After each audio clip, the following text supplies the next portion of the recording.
Hi, my name is Jen Rinaldi. I'm an assistant professor in the legal studies program at Ontario Tech University. My background includes a doctoral degree in disability studies at York University and a master's degree in philosophy at the University of Guelph. So I didn't immediately choose this profession. I'm an interdisciplinary scholar. When I was in philosophy, particularly political philosophy, I wrote on constitutional law. And when I found my way there, I took a liking to law because I learned it's not nearly as set in stone as I originally imagined. It's this malleable thing, and it's a human thing, and it changes with social and political movements. It changes when disadvantaged groups call for something different or better, and I thought that was so fascinating that law became a central focus of my study from then on.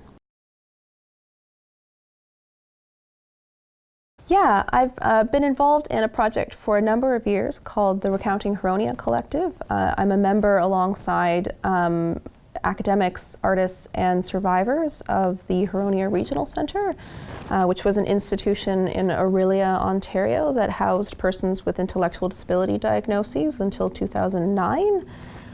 We've been doing a lot of work with survivors of institutional violence to story their traumatic histories. That's involved public speaking events, as well as artistic work like scrapbook workshopping, collaborative poetry, and cabaret performances.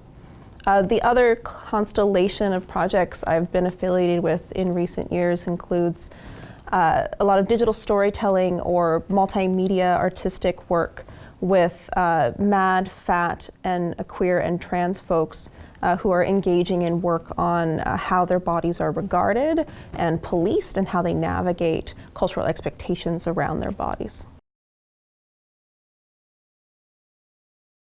Regarding Recounting Huronia, my contributions include organizing a special issue on institutional survivorship for the Canadian Journal of Disability Studies.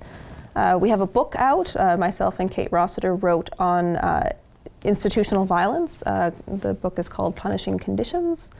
I am the lead coordinator of the Huronia Survivors Speakers Bureau, which coordinates events where survivors talk to academics and service providers around Ontario. I think the farthest we've been is the Canadian Museum for Human Rights in Winnipeg.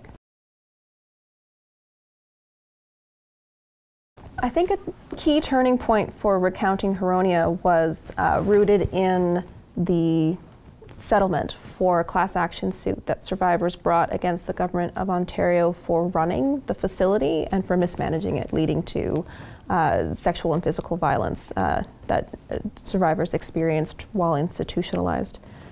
The settlement included non-monetary benefits, one of which was that there could be public visiting tours of the facility out in Orillia. It's not a space that is open for the public now, so we couldn't just walk in at this point. But for a weekend, our collective, a few years ago, traveled to Orillia and got a cottage and spent a few days with survivors who could tour with us where they lived, like where they showered, what they experienced while they lived out their childhood and youth in those facility spaces. And I think that was a turning point for us because it really grounded our research. It made the research feel very concrete and important, and I think it really solidified the work we wanted to do as a team together because we had to build up relationships of trust for survivors to want to share their experiences of trauma with us. Regarding the digital storytelling work I've done, there was a project called Through Thick and Thin. If I were to imagine back on what I would do differently, I think I learned that intersectionality is this buzzword in my field, but it's a really difficult thing to enact in practice. So we learned across the duration of that project that people have very different needs and different kinds of disadvantages and privileges and experiences that they bring to the table. And it becomes really tricky work to meet the needs of people who are actually in collision. So figuring out those complications, I think, requires more thorough and careful work that I would engage in differently if I were to have a redo. I'd say my teaching philosophy is facilitative, which means that you have to hold space. You have to make it possible for students to engage in work to collaboratively produce knowledge, which is not an easy thing to do because you have to convince students that they have meaningful contributions to make when they're too nervous to do so, or they're looking to me to give them all the answers. But you also have to cultivate in students a sensitivity to other people in the room, because your knowledge that you're bringing to that table is contingent, and it might need to be calibrated according to the different needs and experiences of others in that space. So knowledge production done together requires that I know how to facilitate in students that kind of engagement work. The balance you're trying to strike is between being structured and being flexible. I like to ensure my lectures are rigorously designed. I like students to have all the information they need, and I need the space to be held in a way that students know that I got them. But also, learning is this organic thing, and it changes every cohort, it changes every week depending on the makeup of the classroom and the students in that space. So I feel like good teaching is when you are cognizant of where that balance is struck. Experiential learning can be tricky when students are hesitant, I have found, or when students have ideas that they're still working out or processing. One tool I found has been useful has been private journal entries. There's this lovely feature on Blackboard that enables me to ask students to write for 5 minutes on a substantive question that only I can read. And that gives them an opportunity to write in an unpolished way, in a way that might not be evaluated substantively.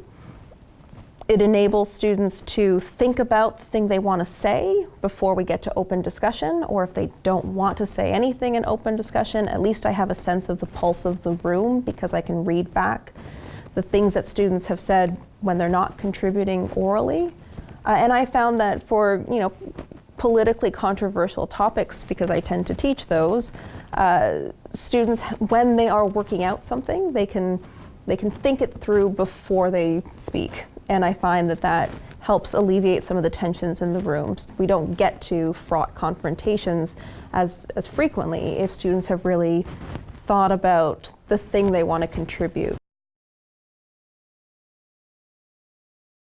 So it's hard to pick a favorite part to the job I've always wanted. It's the thing I have built up for and I really didn't think was possible. So I'm tremendously fortunate to have this job and all around have enjoyed most aspects of it. I'd say that I've really enjoyed and benefited from being paid to read and being paid to think. I didn't think that those are types of labor practices that I would be tangibly remunerated for in my career. The hardest part to being a professor for me is the teaching. I think that teaching requires a lot of performance. It requires showing up and delivering to students week to week, and being flexible to what they need from me that week. So that type of work I find exhausting and requires that I'm just always on my toes. And I also find that research has immediate impacts, especially since I do research in community. But those are already people that I've worked alongside with for advocacy work. I'm passionate about supporting, and sometimes your research doesn't always have an immediately tangible impact. Whereas for teaching, I find I can see what the impact looks like and what my responsibilities are to students, because I have to encounter them regularly, and I can feel when I've disappointed them or what they need from me. So living up to their expectations makes that a hard but rewarding part of the job. I'd say move around. I find you can strangle your lecture if you're sitting for too long. I find it's a lot easier to think when you're on the move. I'd say give students the benefit of the doubt.